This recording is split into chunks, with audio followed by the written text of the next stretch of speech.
À peine commencée, cette convention pensait enterrer les désaccords, mais ils refont vite surface.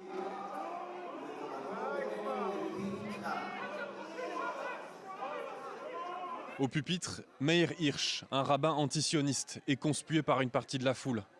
Ses positions sont loin de faire l'unanimité au sein de la société israélienne. Nous sommes venus ici pour dire au peuple palestinien que nous sommes contre l'occupation et l'oppression. Le contrôle de l'entité sioniste sur cette terre s'oppose à la Torah et à notre foi. Nous attendons le jour où toute la Palestine repassera sous le contrôle des Palestiniens. Esprit échauffé, puis franche accolade, comme si cette conférence résumait 70 ans de conflit israélo-palestinien. Mais l'espoir fait vivre.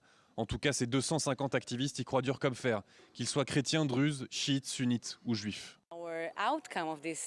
Nous sommes ici pour donner de la force aux activistes des deux camps. À chaque fois que l'on voit nos partenaires palestiniens gagner du pouvoir, on est heureux et on se dit que les choses avancent. Vous savez, nous avons souffert de nombreuses années de gouvernements d'extrême droite, notamment avec Benyamin Netanyahou. Cela a provoqué une vague de discrimination à l'égard des organisations de paix, et ce, dans les deux camps.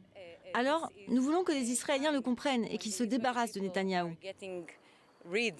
Accusés de soutenir le mouvement BDS, la plupart des ONG de paix israéliennes sont de plus visées par des taxes, des impôts importants sur leur financement venant surtout de l'étranger.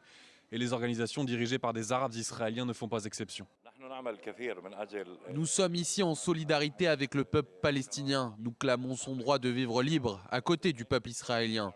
On travaille beaucoup pour que les deux puissent avoir de bonnes relations et pour que les deux États puissent vivre un jour en paix. Hôte de cette convention, l'autorité palestinienne est affaiblie.